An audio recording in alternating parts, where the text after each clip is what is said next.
The wind howled low across the churchyard, rustling through the dying leaves and freshly dug earth. The autumn sun did little to warm the stone around John Reeves, 62, as he stood in front of a headstone that now bore her name. Margaret Elaine Reeves. Beloved wife, mother, soul. His hands, weathered from decades of carpentry and care, trembled slightly as he rested them on the edge of the coffin. Everything about Margaret had been gentle, her voice, her touch, even her anger. She was the only person who ever understood the silence he often chose instead of words. And now, she was gone. Behind him, people murmured softly, giving comfort in meaningless words. Some hugged him. Others gave him looks that tried to say, "I'm sorry," without having to say it. But he wasn't really there. Not fully. His mind was still in the hospital room where he last held her hand, where she whispered, "Take care of them, even when they don't take care of you." He hadn't understood what she meant. Not yet. Later that evening, in the same house he and Margaret had spent nearly 40 years building, literally and figuratively, John sat at the family table, now filled with others. His daughter, Ashley, sat across from him, quiet but poised. Her husband, Garrett, had taken the head of the table. There was wine, roast chicken, and a peculiar kind of tension. The kind that simmers beneath forced condolences and too clean smiles. Garrett cleared his throat. "John," he began, pausing just long enough to command attention. "I know this is hard for you. For all of us." John nodded slowly, not looking up. Garrett continued, his tone sharpening slightly. "But Margaret's gone now. And, well, the house is going to feel different. Ashley and I were thinking." John finally looked up. Garrett stared at him with polite, cold eyes. "You should pack your things," Garrett said. "Grieve, take your time. But this house, it's not yours. It never really was." Ashley didn't say a word. But she smiled. And then, she nodded. That was what broke him. Not the words. Not the implication. But the quiet, complicit nod of his only daughter. The house they had eaten breakfast in every morning. The garden where John had built Ashley her first swing. The porch where he and Margaret Slow danced every anniversary. "Not mine." He said nothing. He simply stood, slow but steady. Walked out of the dining room. Took nothing from the walls. Not even a jacket. As the door closed behind him, the sound was soft. But final. The motel was cheap, one of those roadside places with flickering neon signs and the smell of stale cigarettes baked into the curtains. But John didn't care. It had a bed, a door that locked, and silence. He sat on the edge of the mattress, still wearing the suit from the funeral, his tie now loosened, his back curved inward as if something inside him had broken and caved. The lamp on the nightstand buzzed softly. He stared at the wall. No tears. Not yet. He reached into the small suitcase he'd packed in haste. Not much, just a few shirts, a shaving kit, a watch Margaret gave him on their 25th anniversary. He took it out and turned it over in his hand. The inscription still clear. "To the only man I'll ever love, M." His fingers trembled, and for a moment, he nearly lost control. But instead of crying, he let out a slow breath. Deep, steady, measured. He stood, walked to the window, and stared out into the parking lot lit by a yellow streetlight. A group of teenagers laughed somewhere in the distance. Cars passed on the highway, heading to lives that still made sense. He wasn't angry. Not yet. But something was awakening inside him. Something long buried beneath years of sacrifice, of compromise, of always choosing peace over pride. He pulled out a notebook and opened it to a blank page. At the top, he wrote in large capital letters, "What I still have." Below it, my name, my hands, my mind, her memory, the truth. He underlined the last one 3 times. Then, he turned the page. Another list. What they took. My home. My dignity. My trust. My daughter. Her last wish. He put the pen down. And then, finally, came the tears. But not out of weakness. Out of clarity. The next morning, just after 9 a.m., he walked into First Horizon Community Bank, the same bank where he and Margaret had opened their first account 38 years ago. He asked to see a manager. They brought him to a glass office, where a young woman named Melanie smiled politely and asked how she could help. John reached into his jacket and pulled out an envelope. Inside, copies of deeds, financial statements, and a copy of Margaret's trust document, one that Ashley and Garrett didn't even know existed. "I need to check on this trust," he said. "It was meant to protect what she and I built. I think someone's trying to take it." Melanie reviewed the papers, her face slowly shifting from casual courtesy to professional concern. "Mr. Reeves," she said quietly, "this trust gives you sole authority. According to this, the house still legally belongs to you, through the trust your wife established before her death.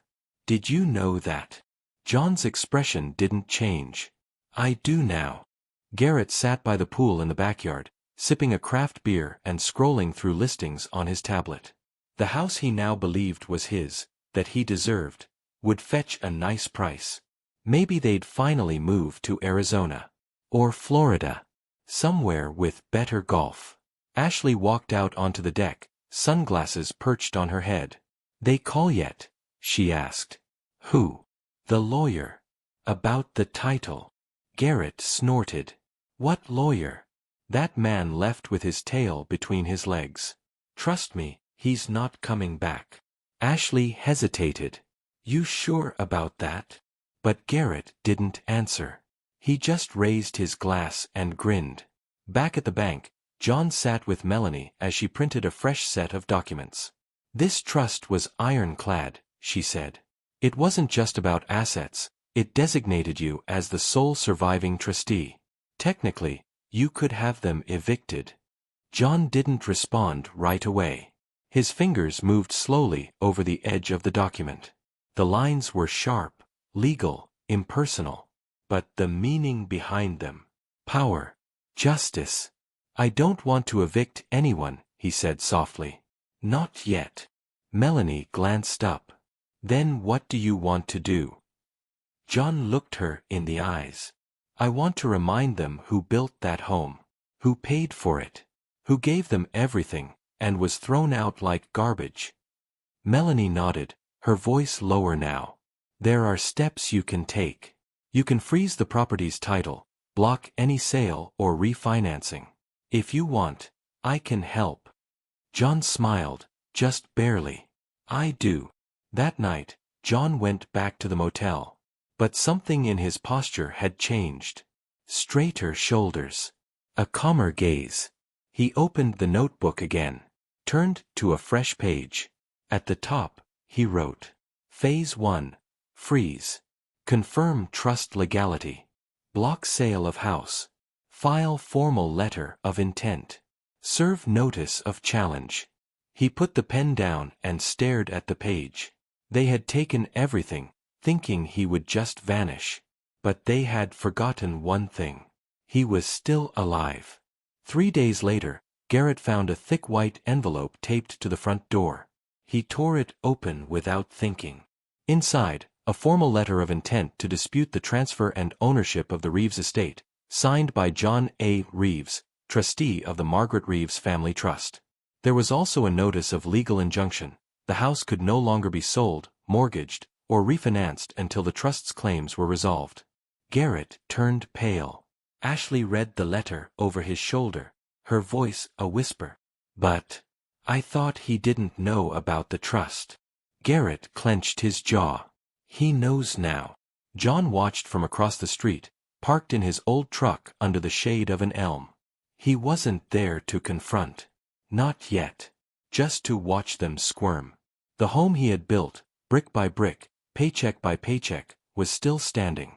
But now it was a battlefield. And he had just fired the first shot. Later that day, he met with a new lawyer, Clara Bennett, a sharp and fearless estate litigation specialist. "I read the trust documents," she said, flipping through a file. "You have a case. A strong one. Not only did your wife designate you as trustee, She made clear the property was never to be transferred without your consent. John nodded.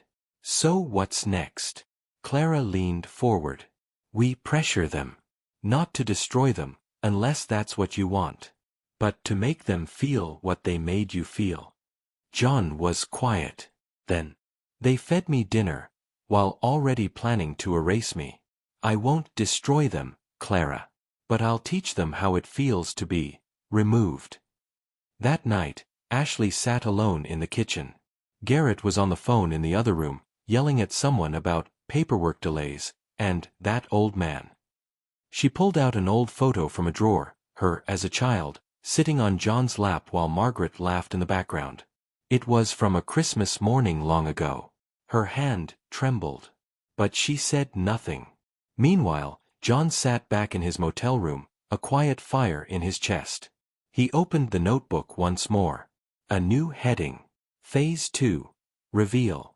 Under it, he wrote. Public record freeze. Asset list tracing. Document leak to media. Anonymous tip to HOA board. Wake the ghosts in Garrett's closet. He put down the pen. Tomorrow, the real story would begin. Garrett thought he had buried his past well.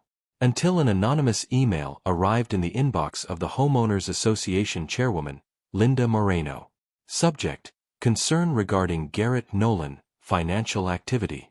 Attached, PDFs of real estate transactions, LLC documents, falsified appraisal statements, all connected to Garrett's name. Some directly tied to Margaret Reeves' finances from the last 5 years. Linda frowned. She knew Garrett as the polished, smug guy who always brought expensive wine to neighborhood barbecues. But these documents, they smelled like fraud. John sat across town in a coffee shop, watching the scene unfold from afar. Clara had just hung up the phone. HOA's looking into Garrett's conduct, she said. Also, the media's interested. I've got a contact at the local paper who's sniffing around elder financial abuse cases. John stirred his coffee slowly. Let them sniff. Back at the house, Garrett paced the living room, phone pressed hard to his ear. You told me it was untraceable, he hissed to someone on the other end. No, don't give me that. If the HOA freezes our name on the property, we're... He stopped. Ashley had walked in. She held something in her hand. Her mother's will. I found this in her old writing desk, Ashley said. Why didn't you tell me she left a separate copy with the lawyer? Garrett swallowed. That doesn't matter. It's not binding. Trust me, Ashley. But she didn't answer. She just kept staring at the paper. Meanwhile, Clara met with John again that afternoon. Her will supports your case even further, she said. Margaret made it clear she wanted you to live in the house as long as you wished. That part was witnessed and notarized. John closed his eyes briefly. I should have known she'd protect me, even after death. That night, John drove by the house again. Not to spy, but to remember. The porch lights were off. The yard unkempt. For the first time since Margaret's death, the house didn't look like home. It looked like a lie. But that lie was crumbling. And tomorrow, he'd bring more truth to light. Ashley hadn't slept. She sat at the edge of the bed, Margaret's will clutched in her hands, reading the final lines over and over again. And should anything happen to me, I ask that John be allowed to remain in our home as long as he wishes. That home is part of him. And of me. Each sentence cracked something inside her. In the bathroom, Garrett slammed cabinet doors. Ashley, we need to respond to this. He's poisoning everything. The HOA, the lawyers, even your mother's memory. Ashley stood. No, she said, voice low. You're doing that. You lied to me. About the trust. About the documents. About everything. Garrett turned. You're taking his side? I'm taking my mother's. She walked out. Garrett stood motionless, his reflection staring back at him in the mirror, one crack in the glass from an old repair now splitting his face in two. Across town, Clara sat with John again. She slid a folder toward him. Here's everything. Garrett's shell companies, fraudulent transfers, and questionable withdrawals from Margaret's retirement account. John's expression remained calm, but his voice was iron. Do we go public now?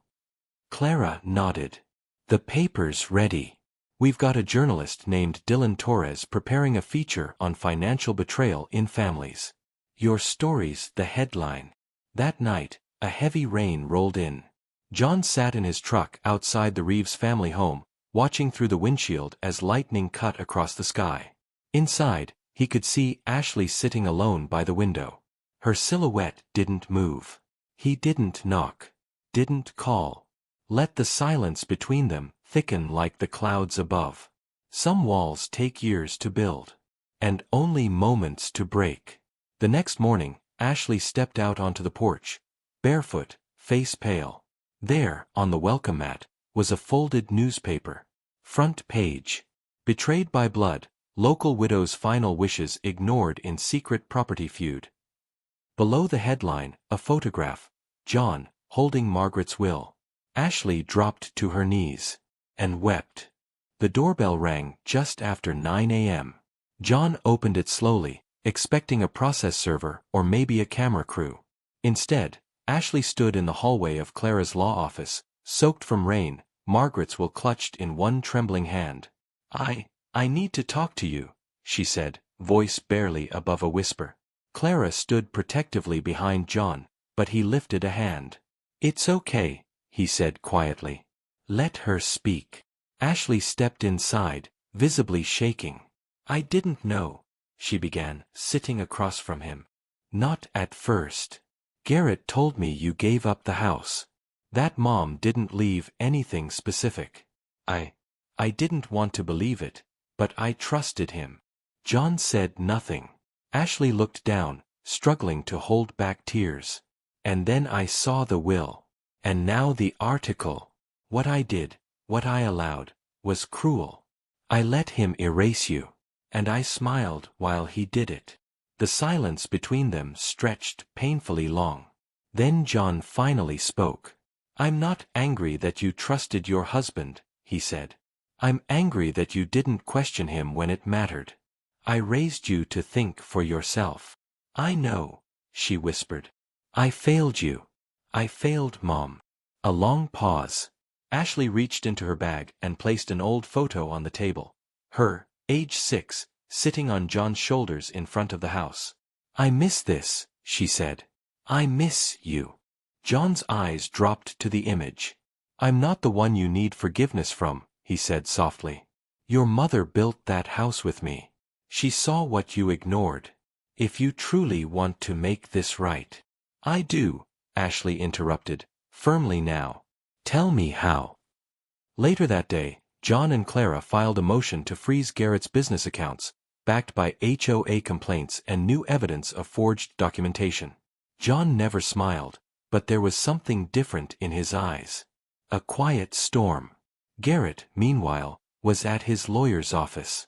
The news had exploded online. His face plastered beside words like exploitation and fraud.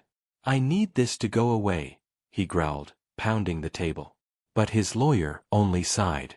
Unless you've got a time machine or a miracle, Garrett, you're done. Back at the motel, John stared at the notebook. A new line added under Phase 2. Force confession. Split the alliance.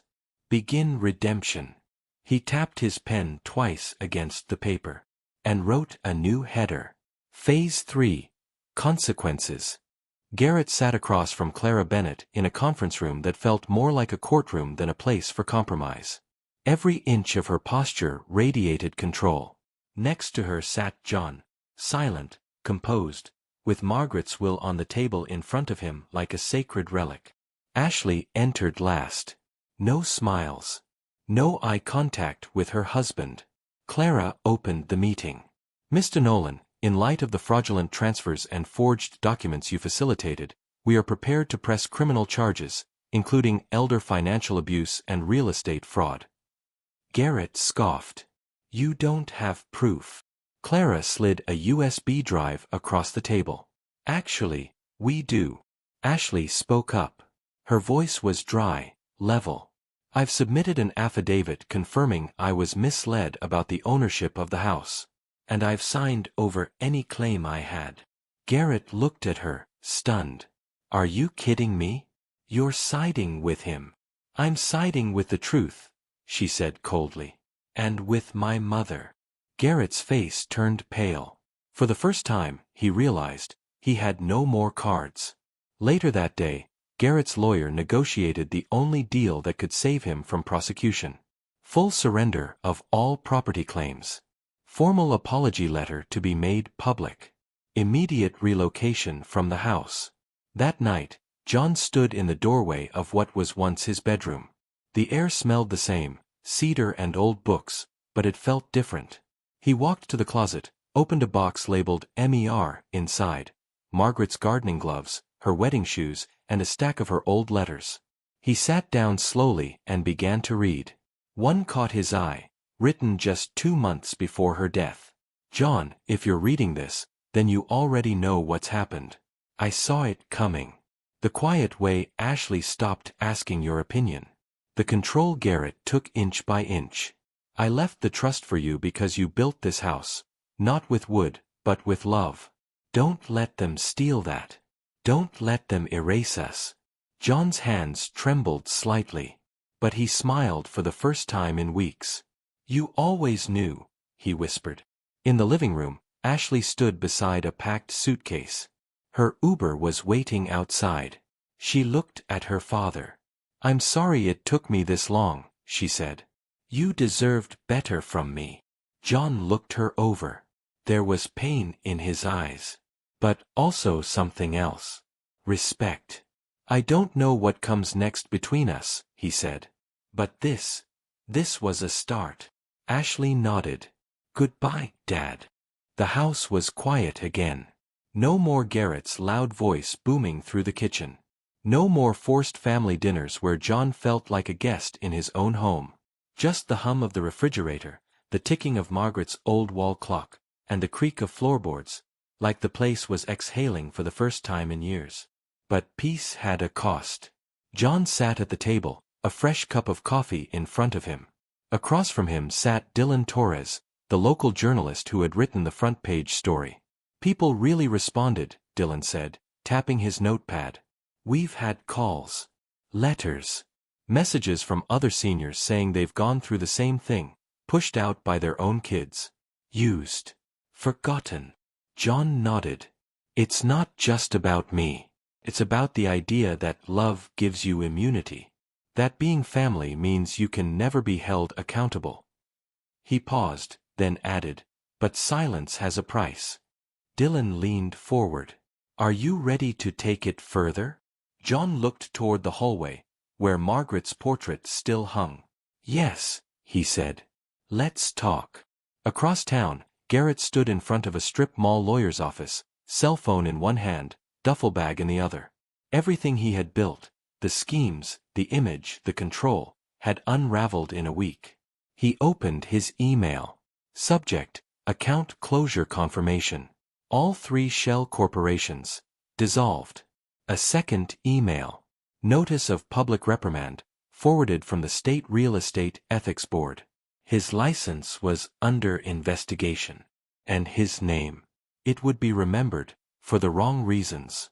That evening, Ashley sat in a rental apartment, alone, scrolling through her old photo albums. There was one of her, age 10, in the garage with John, building a birdhouse. Margaret had taken the photo.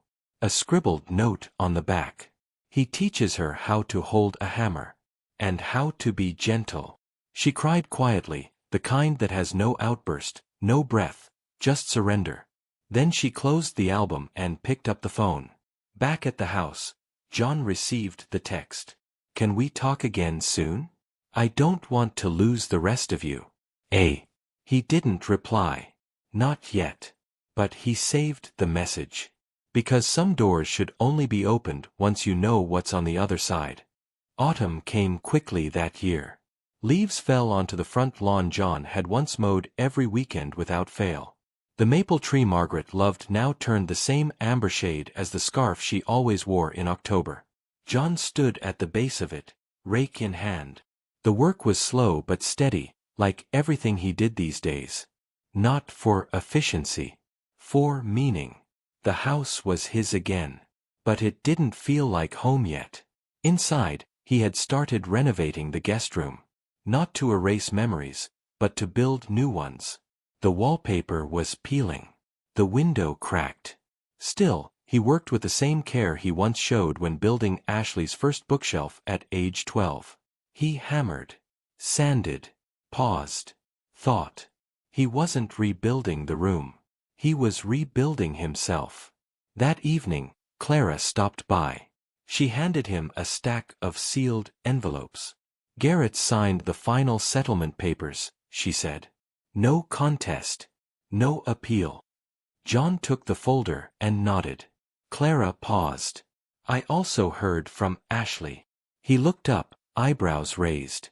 She's volunteering at a senior center downtown. Said she wanted to understand what she didn't before. John leaned back in the chair, gazing at the ceiling for a long moment. Then quietly, people don't change when you punish them. They change when they feel the weight of what they did. Clara smiled softly. So, are you going to see her? John didn't answer. But he picked up his notebook, flipped past the lists, and wrote 3 new words at the top of a blank page. Rebuild. Relearn. Reclaim. At the center, Ashley helped an elderly woman zip up her coat before her son arrived to pick her up. She looked down the hallway, half expecting John to appear. He didn't. But she waited a moment longer, just in case. Back at the house, John sat on the back porch with a cup of tea. Margaret's rose bushes had bloomed again, late for the season. He smiled. Quiet. Contained. But real. The knock on the door came just after dusk.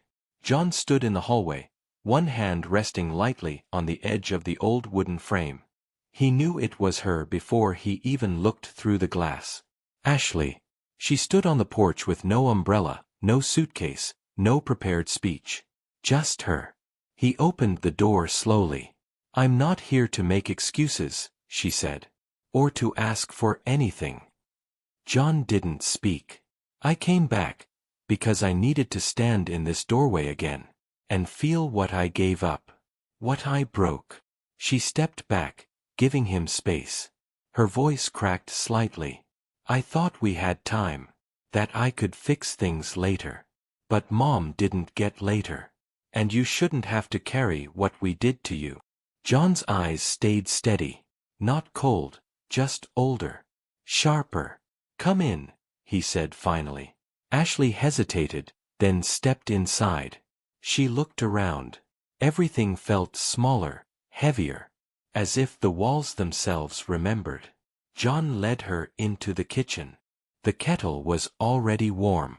He poured 2 cups of tea, sliding one toward her across the table, the same way Margaret used to do. Silence settled between them. But it wasn't the silence of resentment anymore. It was the silence of grief. Of 2 people realizing they missed the same person, and had nearly lost each other because of it. Ashley took a deep breath. I've been working at the center. Talking to people like you. Like Mom. People who've been forgotten by the ones they gave everything to. John nodded slowly. And Ashley looked down at her hands. They taught me how to listen. John sipped his tea. Then leaned back, studying her. You still believe in Garrett? No, she said firmly. He was a mirror for everything I didn't want to face in myself. John watched her a long time. Then finally spoke. You came back with nothing to ask for. Just to speak the truth. She nodded. He stood, walked to the living room, and picked up the small photo from the mantel, the one with Ashley as a little girl on his shoulders. He handed it to her. Then we start here. The attic hadn't been touched in years. Dust hung thick in the air like forgotten time. Wooden beams creaked with each step as John and Ashley climbed up, flashlight beams crossing boxes and old furniture draped in sheets. I think she kept some of her personal things up here, Ashley said, her voice muffled by the age of the room. Letters, journals, stuff she didn't want anyone else to find. John didn't answer. His eyes scanned the space like a man searching for a heartbeat. And then, there it was. A small cedar box, tucked beneath an old quilt in the far corner. John picked it up gently, like it was something alive. Inside, a folded envelope. The handwriting on the front, delicate and unmistakable. For John. If she ever returns. His hands trembled slightly as he opened it. Ashley stood back, watching, silent. My John. If you're reading this, it means our daughter has come back to you, to us. Maybe she was angry. Maybe scared. Maybe too much like her father in the worst ways, and not enough in the best. But I knew she would come. Because love is not a perfect thing. It's cracked. It leaks. It gets bruised. But when it's real, it returns. I knew you'd forgive her, not because she deserved it, but because you are the kind of man who doesn't let bitterness win. If I'm gone, promise me something, let her find you again. Even if it's too late to say sorry, let her stand in the doorway. Let her knock. And if she comes back with nothing but her heart, give her yours again. I'll be watching. I'll be waiting. M. John folded the letter slowly. He didn't say anything for a long time. Ashley, wiping silent tears, finally whispered. She knew. He nodded. She always did. That night, John placed the letter in the center of the dining table, the one they used to gather around as a family. He sat at one end. Ashley took the other. For the first time in years, they shared a meal not made of food, but of truth. And the ghost of Margaret Reeves smiled quietly between them. The courthouse was quiet. Not many people showed up to watch the fall of Garrett Nolan, but those who did, reporters, neighbors, a few lawyers, knew this was no ordinary fraud case. This was personal, local, human. Garrett entered the courtroom in a navy suit 2 sizes too big. His face gaunt, his confidence cracked. He scanned the rows of wooden benches, saw Ashley, sitting near the back, alone. She didn't nod, didn't blink, just watched. And then he saw John, standing near the front with Clara, calm as stone. Garrett sat down without a word. The judge entered. The case was called. The charges: real estate fraud, elder exploitation, financial coercion, obstruction of trust execution. Garrett's defense tried to argue mental stress, miscommunication, complex family dynamics. But Clara didn't let the story twist. She presented bank records showing illegal withdrawals, forged documentation linking Garrett's shell company to Margaret's retirement funds, emails where he planned to sell the house days after the funeral, and finally, Margaret's notarized will and trust agreement. It was not a trial. It was a reckoning.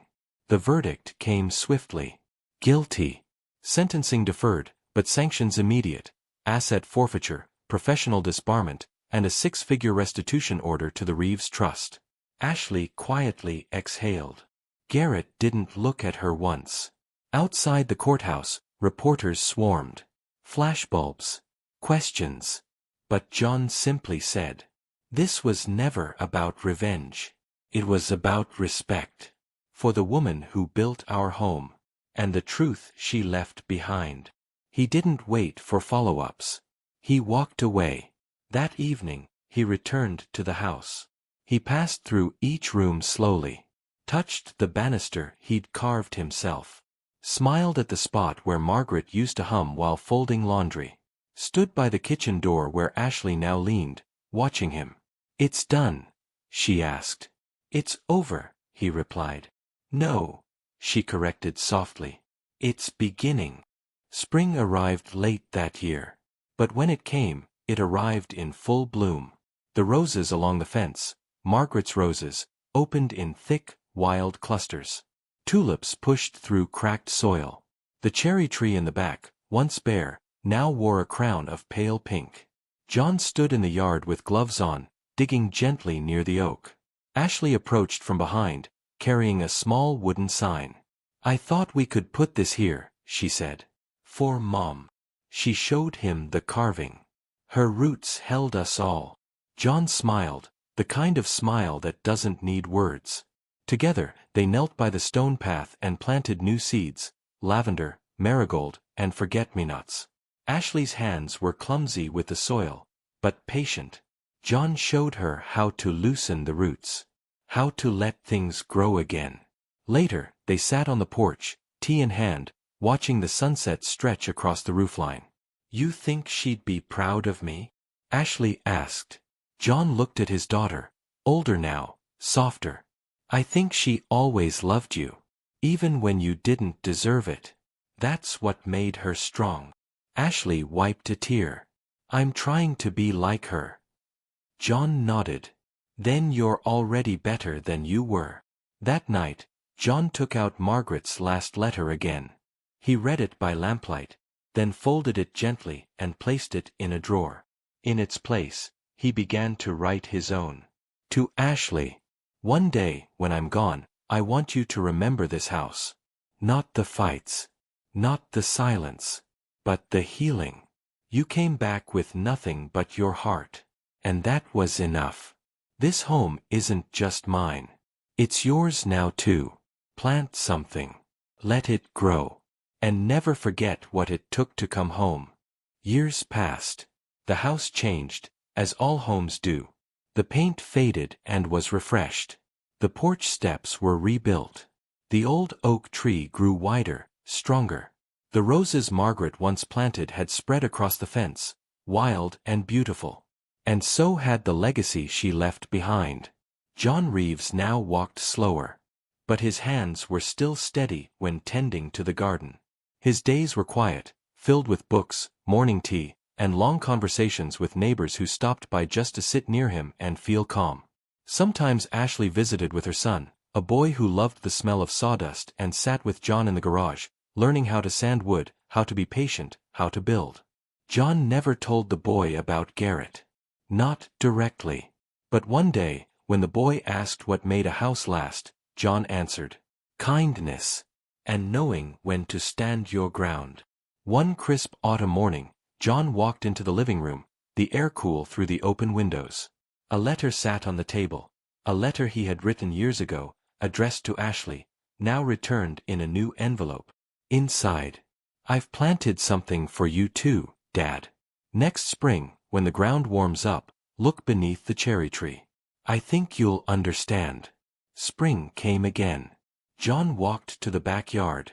The cherry tree was blooming, soft, pink, perfect. He knelt slowly, hands steady, and gently brushed away the mulch. There, buried in the soil, was a small tin box. Inside, a photo of Margaret holding Ashley as a baby, a pressed lavender flower, and a card that read, **, for the man who never gave up on us. You didn't lose the house, Dad. You saved it. **. John stood up, looked at the sky, and whispered, "We're all home now, Em. Thank you for spending this time with us. If the story moved you, even a little, let us know. Drop a like, share it with someone who needs to hear it, and subscribe for more stories that stay with you long after the screen fades. Your support means more than you know."